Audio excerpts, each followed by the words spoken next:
Hey, my people, welcome back to another recap of Real Housewives of Atlanta. This is season 12, episode 16.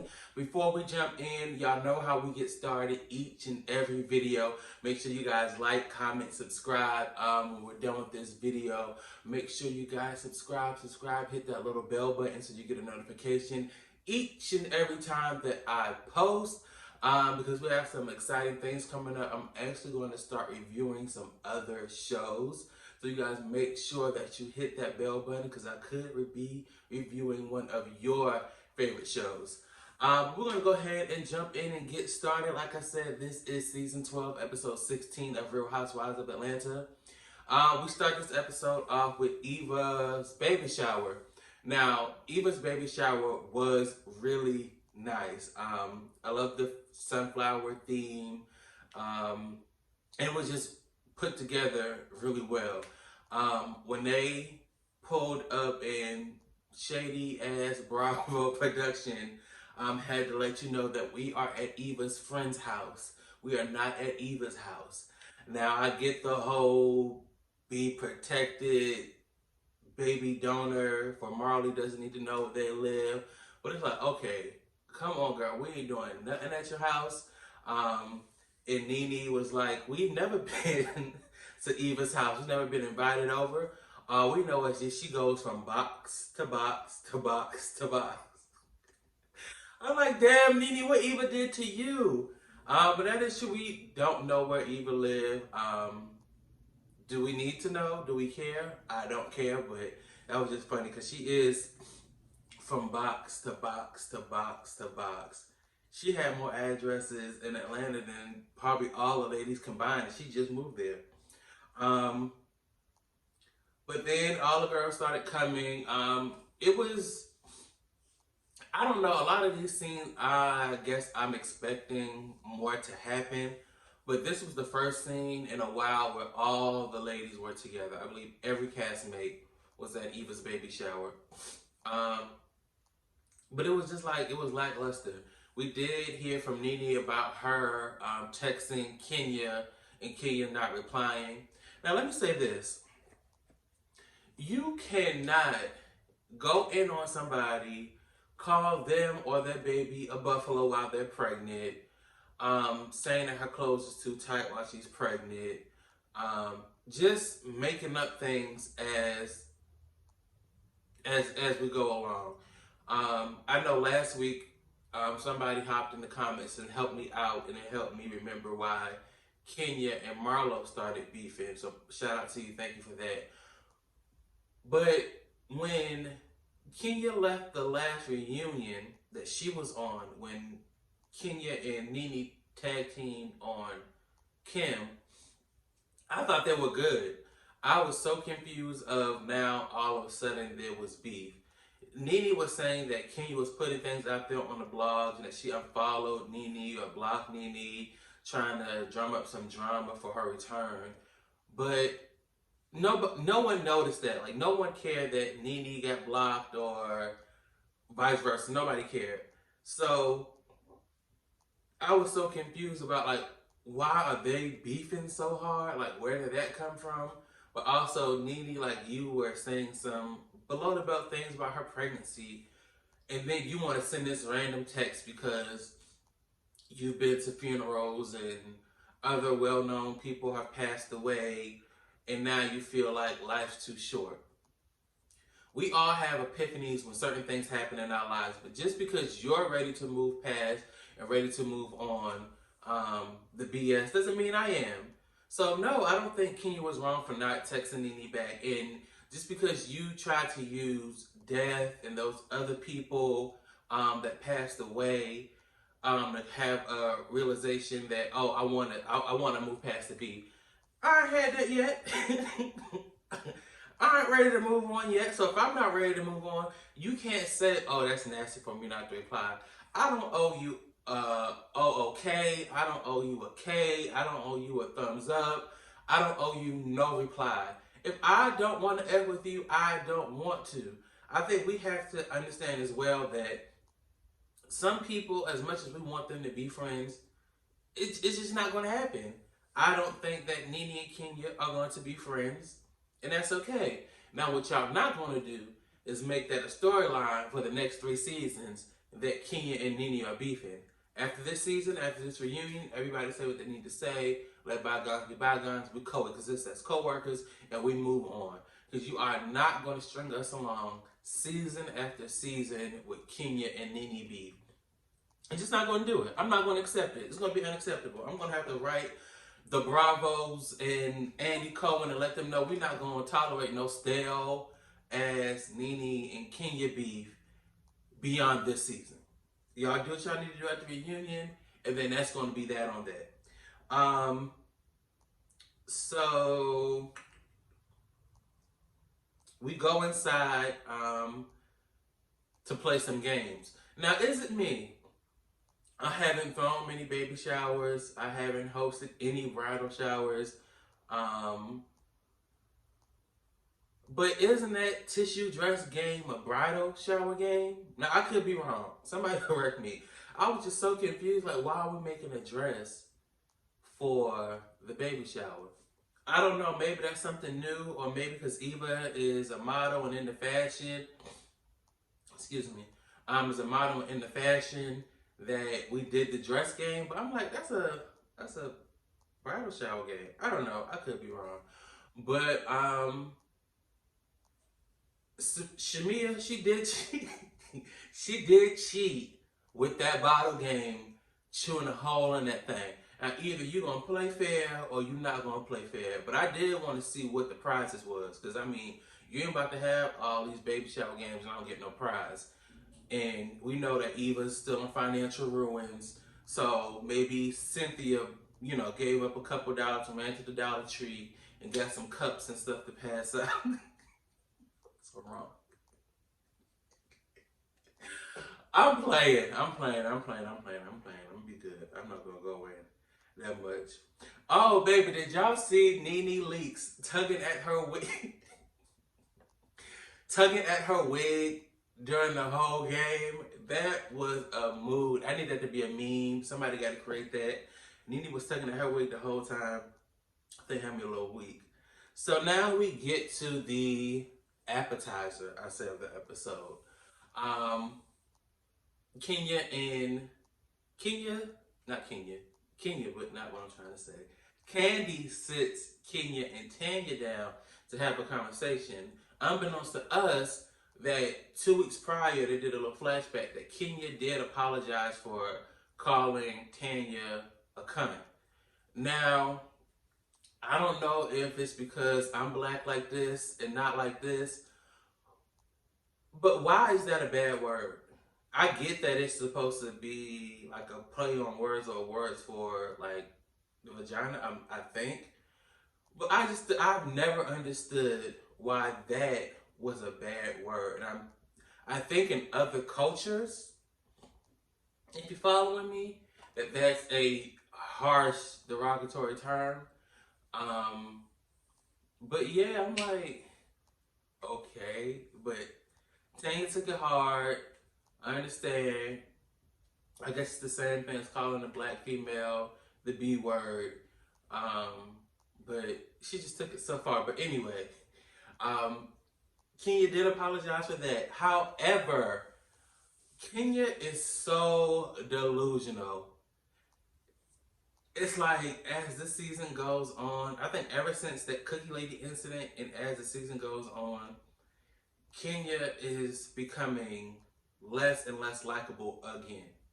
And this season started off so promising. Like, I was actually a Kenya fan. I wasn't Team Twirl. But I was becoming a Kenya fan. I'm like, oh, I like her. I can rock with her. She's cool. But ever since the Cookie Lady incident, I can't rock with her. And her being so delusional to the fact that if someone were to do that to her, that she wouldn't have had an issue, or she would have been cool about it. Like, that wouldn't have been no issue. And her being so passive in her conversation with Tanya and saying it wasn't a slight to you, or you took it defensive, or it wasn't an attack. It was definitely an attack on Paul's character who he is as a person, his relationship. You tried to hurt him, you tried to hurt her and use him as leverage. Now, if someone would have done that to Kenya, and I said this a video back or so, she would have been pissed. Um, you can't expect this man to want to come around and be around you regardless of what the cause is. Like, just because you guys are doing something for black boys, I'm supposed to be like, oh yeah, let me support this lady that just tried to bring an alleged lady who said I tried to cheat with her. Why? Why would I do that? And then you're trying to poke and do that behind the scenes like, oh gosh, I didn't mean it that way. And if I did, this cause is bigger than that. No, girl, you were wrong. I would not want to be around you. I don't care what your cause is, what you gotta talk about, what needs to be said. You brought this lady, you attacked my character, you got my girl all disheveled. I'm not effing with you or your man that don't live in Atlanta. Why the hell is he hosting an event in Atlanta and he doesn't want to be filmed? But we're gonna talk about that later. You can't say, oh, this cause is bigger than this. So if he doesn't want to come, or if Tanya keeps him from coming, that shows you who she is. No, Kenya, that shows you who you are. You are nasty. You're vile. You do anything to try to have some get back. It is so stupid and childish, and you can't tell that girl when to get over, just like we can't tell you when to get over the thing with Nene. I just also feel like in that conversation with Tanya and Kenya was ready to end the conversation, not because she was over it. I really think she was flustered. Tanya was coming at her with smart, concise, full thoughts and opinions, and she's so used to these girls in this group just coming back with this weak, shallow shade, and that's not what Tanya was giving her. So she was like, oh no, I can't do this. This is just too much thinking for me. My opinion. Not saying that Kenya isn't smart, not saying that Kenya can't handle Tanya. She is just not equipped to go back and forth with women in this group that aren't being shady or aren't just saying frivolous, crazy things back to her. Tanya was like, no, this is how we feel. This is what you did.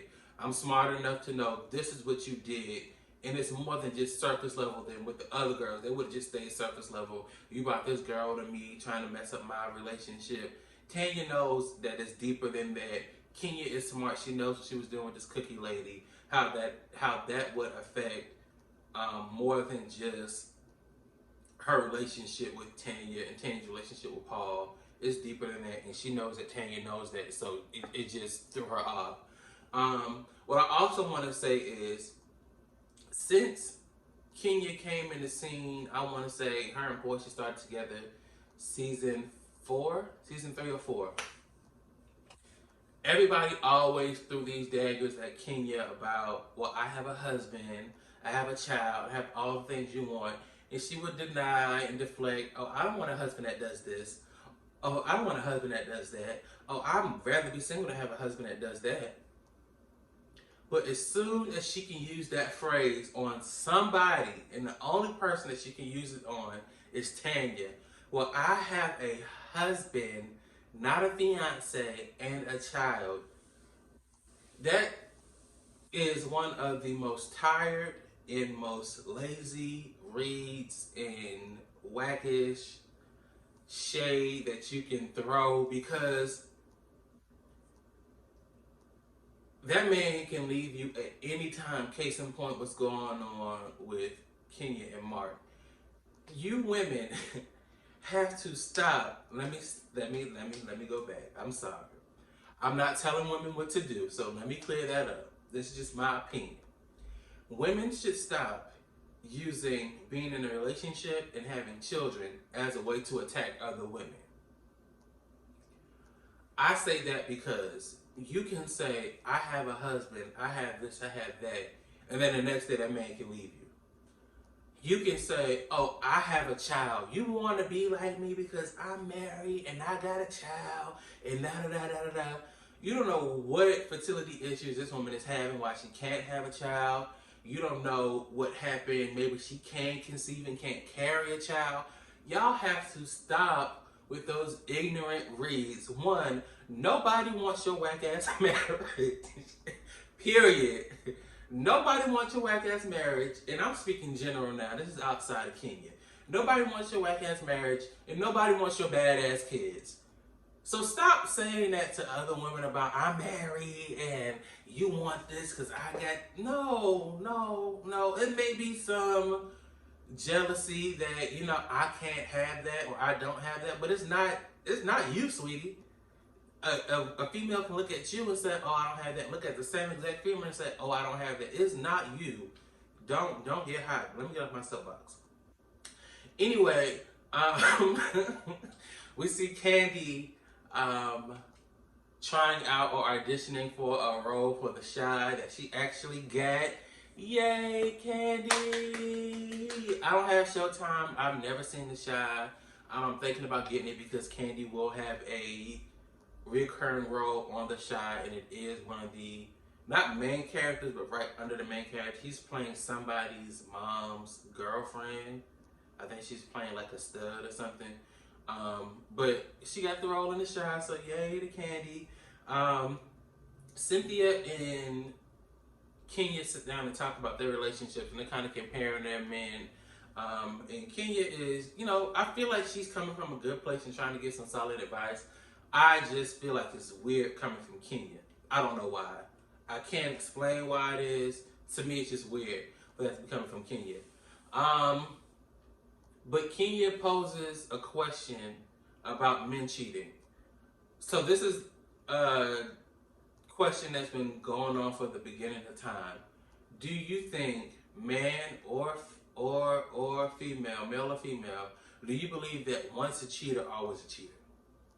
I do want to start some dialogue and discussion about that. So make sure y'all jump in the comments and let me know. Do y'all believe once a cheater, always a cheater? I want to know y'all opinions, and I'll give my opinions later on that. But let me know what y'all think. But also, I feel like, I don't know if Kenya was just like trying to just give some advice, or was she also like trying to scare Cynthia a little bit?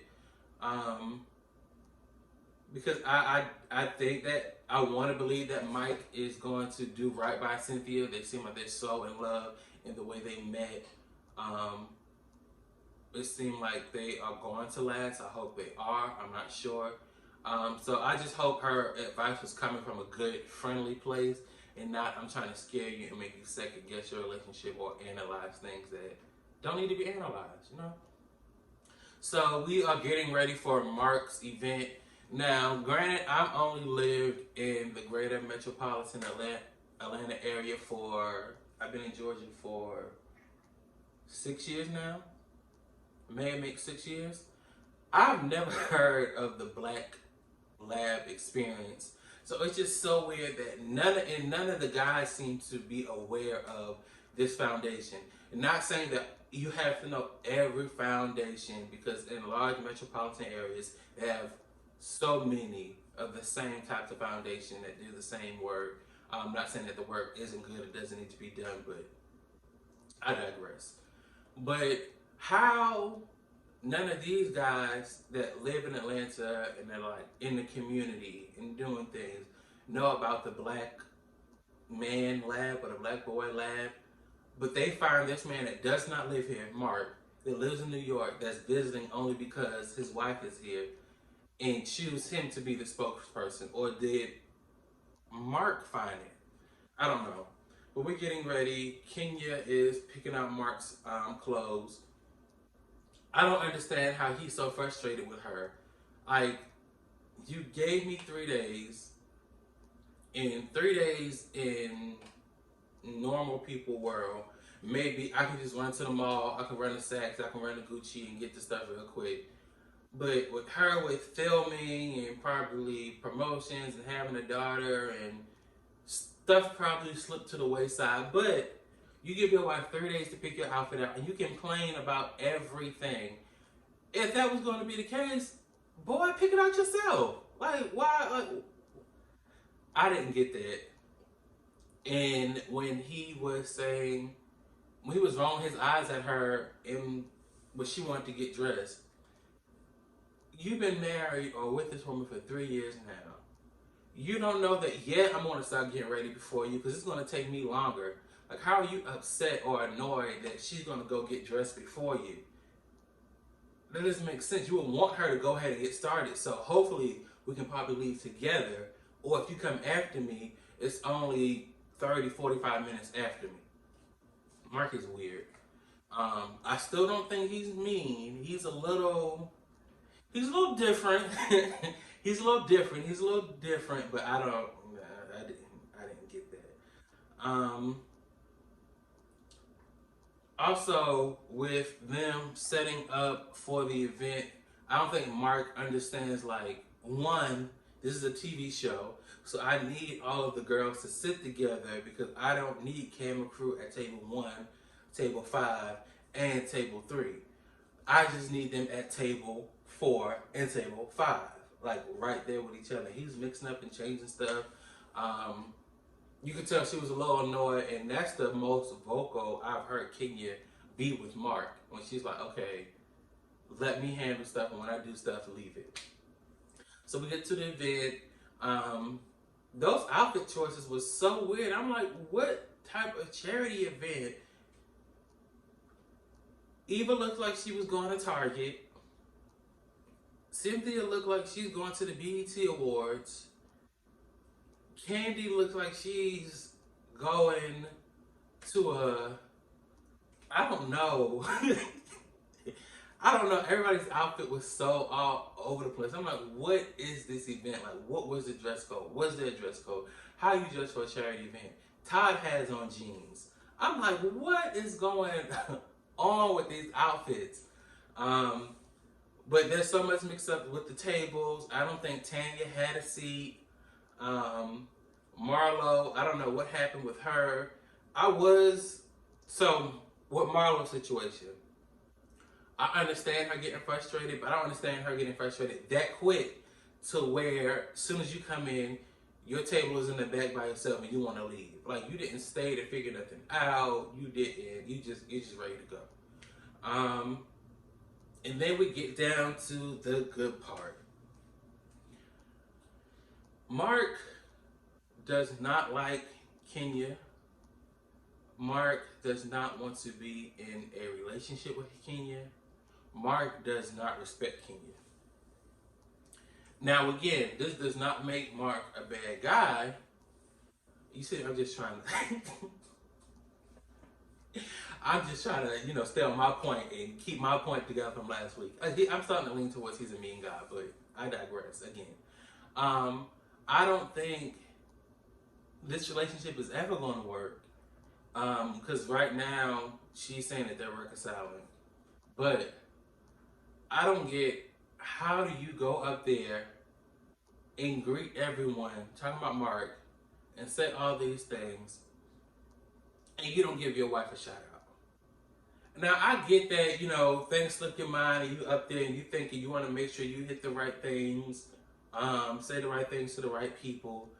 But even after you sat down, it didn't dawn on you to say, dang, I didn't think Kenya. I didn't say nothing to her. Mike Hill went up, and he said something about the beautiful queens, and thank y'all. It still didn't dawn on you, Mark, that dang, I didn't acknowledge anything about my wife. I didn't say, hey, beautiful, thank you for being here, nothing. You didn't acknowledge her. You didn't say, hey, dog. You didn't say nothing. Even back to when Kenya first arrived and she got out the car, you said nothing. Now, Kenya sometimes looks great, sometimes she looks okay, but at that charity event, Kenya looked good. I mean, I loved her dress, I loved her hair, her makeup was on point. Y'all know Kenya got a little deflated looking booty back there. Even her butt was looking nice in her dress. Like, everything was just flawless to me. And you didn't say, oh, baby, you look good. Oh, baby, you look good. Just even you look real good. Or nothing. You worried about the security that's paid. You worried about the paid help having to stand outside to get your wife versus, oh, you look good. I was like, this man, he does not like her. So things like that do not register in his head. It's mornings when my husband is getting ready for work and he has worn this shirt 20 times. And I would still say, oh, baby, you look good this morning. Not because I'm trying to make him feel good. Like, I like my husband and I'm attracted to my husband. So when I see him in certain things, I'm like, oh, you look good. Like, it's not something I got to like force myself to say. It's because this man does not like Kenya. I don't know how they met, why they got married, why they have a child, if it's arranged or not. But baby, let it go because y'all are just miserable together. Now, to Mark's defense, when they had that little clip where like he was talking to some woman in the background, I think Mark was saying he does not like being on television, on camera. I don't think Mark was saying he hates being married. Now, I don't think he wants to be married to her, but I don't think in that situation they were talking about him not wanting to be married to her. I think they were talking about he hates the cameras and he hates being on television and he hates that process. But also, how do you tell production that they need to shut it down? Like, I'm giving you one free access and free publicity to a event or a charity or a nonprofit that many people in Georgia know nothing about, and you are being broadcasted for 1 million plus people to know about your organization, but you're getting upset and they need to shut it down. You're a weird ass guy, Mark. You're just weird. You're a strange man. And Kenya, you're a little weird for staying with him. Like, y'all just gotta, they are crazy together. It makes no sense why they're together. He is so standoffish. He is just a weird guy. I don't know what to say about Mark, but he is a weird guy. And how he treats Kenya is nasty. To me, Kenya is everything you see in a woman or a person who wants love so bad that they just settle and take anything. Never want to be in a relationship so bad that you just settle and want to take anything. Like, she is just like, to me, the prime example of just, I want to be married, I want a baby, and I want a family. So this is what I'm going to take. I don't get it. We're going to see what happens. As we know that they do separate, so we're just going to see and follow along and keep watching this crazy ride with them too, because right now they are the attention of the season, because this is just crazy. This video is getting long, so I'm going to wrap it up. Make sure you guys like, comment, subscribe, share this video, hit the bell button so you get the notification each and every time I post. Make sure that you share this video with all your 80,000,000 amazing followers on Facebook, Twitter, Instagram, and I will see y'all next week with another recap of Real Housewives of Atlanta.